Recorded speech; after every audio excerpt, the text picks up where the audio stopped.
Hi everyone, my name is Anna McGovern for AW.Today and I'm here with John Ruddick, who is the Member of Parliament for the Libertarian Party. Really nice to have you here. Very nice to have you here. Thanks for coming in, Anna. So we're going to basically be talking about your campaign and essentially what you're up to at the moment with the Libertarian Party. So just for our audience, can you tell us a bit about yourself and what you do? Well, I got elected last March to the New South Wales Upper House, which is sort of the equivalent to what federally we would call the Senate. And so, look, our party is a small government party, so we're all about sort of trying to make the government smaller. So I suppose in today's world you'd call us a right-wing party, but the truth is, right-wing parties want to sort of make the government bigger to do right-wing things, and the left-wing parties want to make the government bigger to do left-wing things.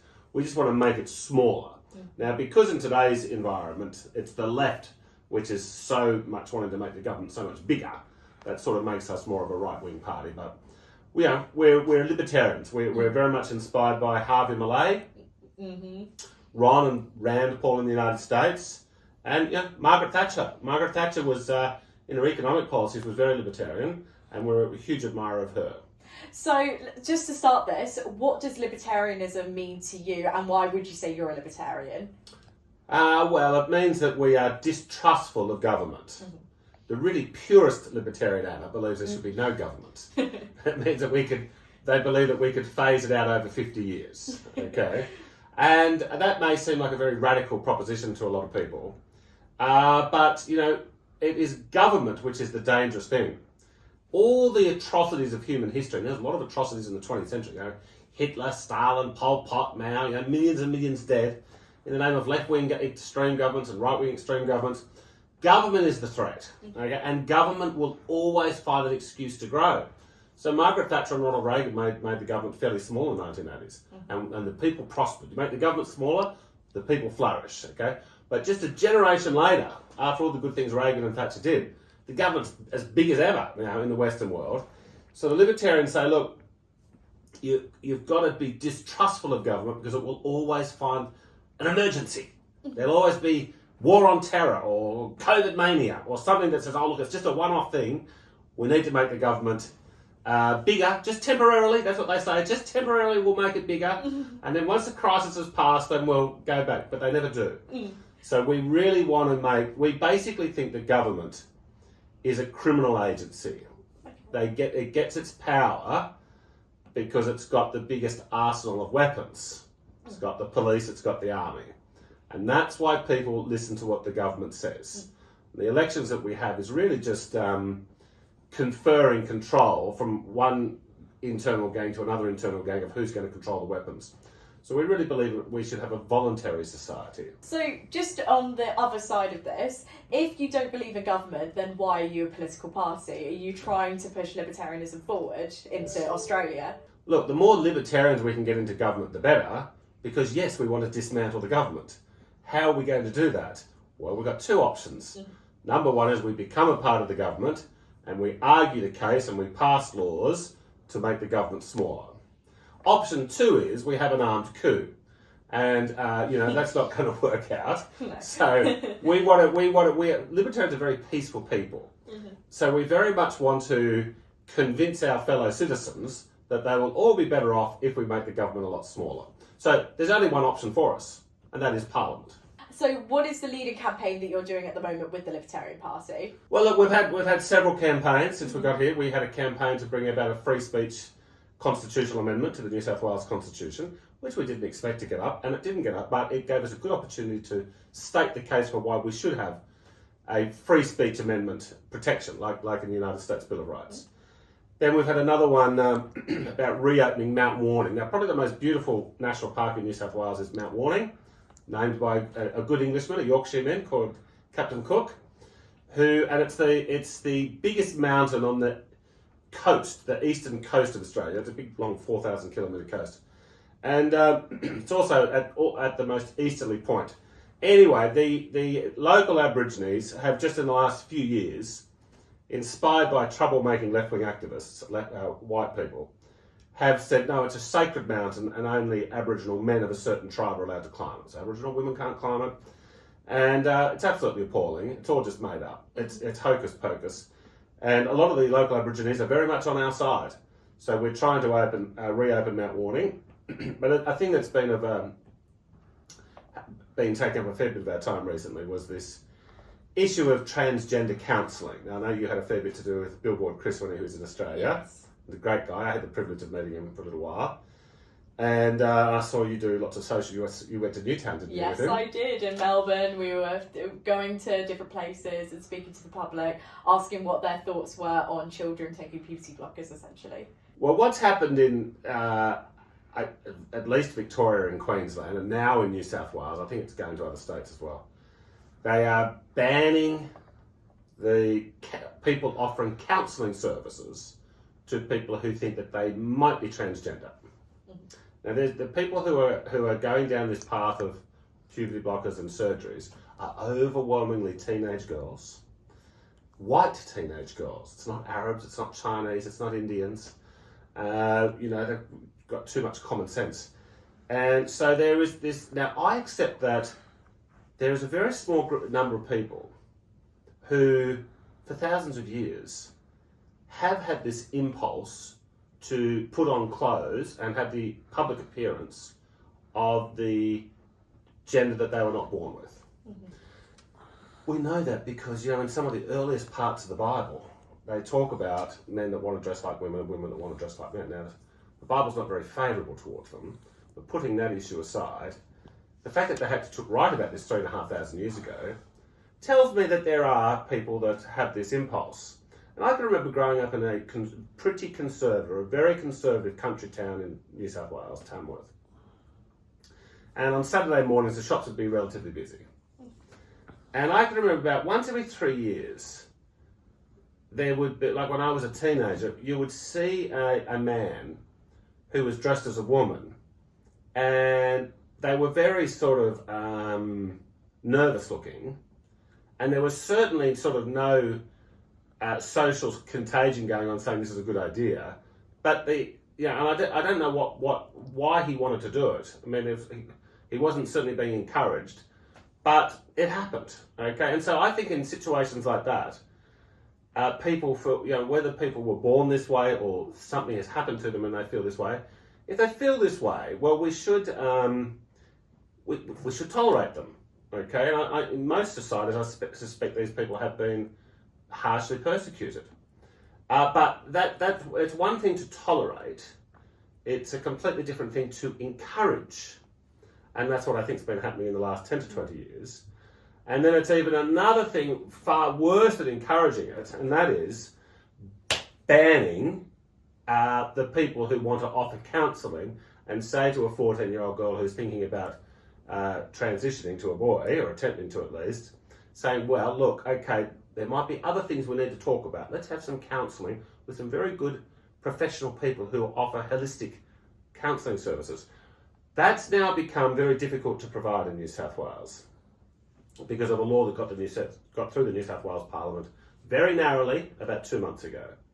So we have, I have sort of announced in the Parliament last week that we're going to have a campaign to reverse that law. Well, particularly that law about we're just going to remove 2 words in that law. We're going to remove the words gender identity. Well, I hope we can. We came close last time. So that's going to be a campaign that we're going to need some time to build up public awareness, because they snuck it through the Parliament before without barely any public interest and or public discussion. I think most people would be not happy about this. Mm-hmm. But we should be able to offer counselling. So that's sort of something that we're doing at the moment. So in terms of young people as well, what I've seen is an increasing trend of many young people actually identifying as a different gender to what they actually are. I've seen as well in schools where teachers have actually hidden that information from parents, so they're sending their children into school and they're actually identifying with a different name and a different gender to what they actually are. Is this something that you're seeing yourself in Australia? Oh yeah, well look, we're dealing with a social contagion. What had happened was there was this big bureaucracy built up in favour of same-sex marriage. And it had been in place since the 1990s, and it got a lot of government taxpayer money. And then when the US Supreme Court, rightly or wrongly, found a constitutional right to same-sex marriage in 2013, all across the world, particularly the Western world, just fell like dominoes. Same-sex marriage became legalised. So it was about 3 years after in Australia. So, but then there was this, so they got what they wanted. They got the same-sex marriage, right? And then there was this big, huge bureaucracy with all this money flowing in, and they thought, well, we want this money to keep coming in. We need another cause. And so we barely used to hear about transgender issues. It was as soon as the US Supreme Court believed in, found a constitutional right to same-sex marriage, well, that's when overnight transgender stuff. That same bureaucracy that fought for same-sex marriage is now, they've just basically tweaked things, and now they say, oh, well, now we're a transgender organisation to keep all the money flowing. So in terms of where should the limit be, in terms of age, look, we just recently had the Cash report come out in the UK. And look, that was a 388-page report, 4 years, commissioned by the NHS, which is usually a pretty left-wing organisation.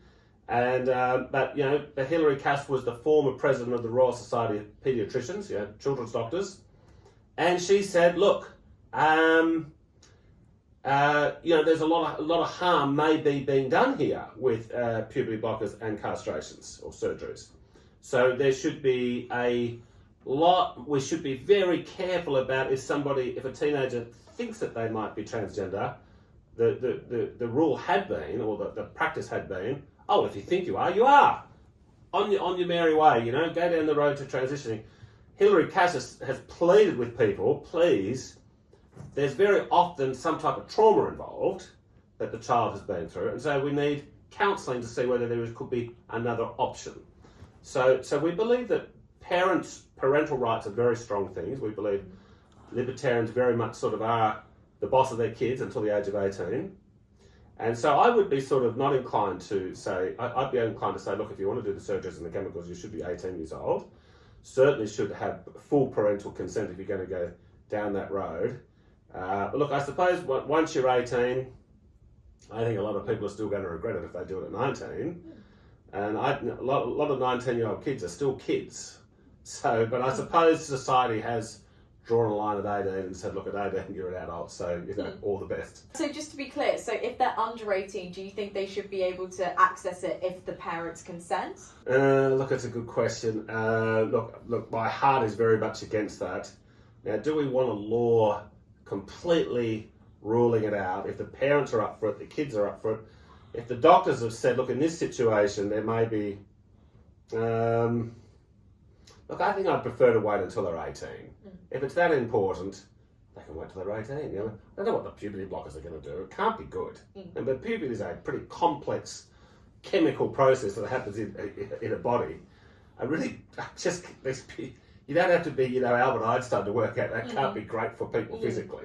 Well, no, there's been a lot of studies that have come out that, for example, even if children are taking puberty blockers at such a young age, it can actually have an impact on your bone density, for example. So when you're going through puberty, you're growing up, and that actually halts some developmental changes that you need to go through when you're a child, when you're coming, period between becoming a child to becoming an adult. So there are many harmful effects that are now coming through from these studies. I think the NHS, that was a very good move from them to actually say, no, children cannot consent to these puberty blockers, they cannot access them at all. So I think that was a good move from them. I think they need to go further, but that's... I don't think in Australia they're banned, are they? Well, no, they're not banned. We're heading in the opposite direction. Oh, no.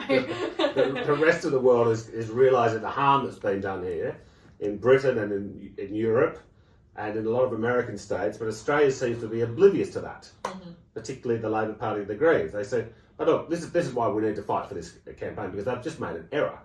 People are going to get harmed through their error. Now, we're not saying ban transgender surgeries, okay? We're not saying ban it, okay, for once you're an adult. All we're meekly, mildly, moderately saying is people should have an unfettered access to counselling if they seek it out. One thing as well where I think this is being pushed is on social media platforms such as TikTok. So I saw Anthony Albanese saying that teenagers should be banned from social media, and that you disagreed with his sentiments. I think you did a tweet saying, like, piss off or whatever. But then what would you say about the young children who are as young as 13 who are using TikTok, for example, and then you've got a lot of this gender ideology being pushed by gender activists who are documenting their transition story. These are teenagers who are saying, you know, oh, this is me taking my hormone injections and everything. And children as young as 13 are able to watch that, but we know children who are younger who are using TikTok as well. So what would you say about those children who do have unfiltered access to TikTok and can access that content online? Well, it's entirely a parental responsibility. And parents have got to stop assuming, oh, the government will look after it for me. The government will sort of help me raise my kids. The parents have got to be like lionesses. They've got to be like, you know, really, really sort of, you know, that's their major job in life, is to ensure that their children have a good sort of, you know, environment to grow up in. And I accept that TikTok's, you know, probably, you know, causing a lot of harm for people. But the bigger question is, do we want a government that is so intrusive and so powerful that it can actually go into our homes and see what our 15-and-a-half-year-old kids are watching? The answer to that is no, we don't. Okay, because if the government's that big, if it's that bossy and that powerful and that intrusive, it's going to be that bossy and intrusive on a whole range of other fields as well. So we've got to push the government back out, particularly out of the family home. So, oh, it sounds great. Oh, Albo's going to ban, you know, kids seeing transgender things on TikTok. But, well, look, we've got to accept the internet is here. We're not going to be able to, you know, we can't sort of keep it out. Kids are going to be exposed to things. So we have to really have a culture of saying, parents, these things are important. Your kids should not be exposed to a lot of this stuff. It is your responsibility to make sure that doesn't happen.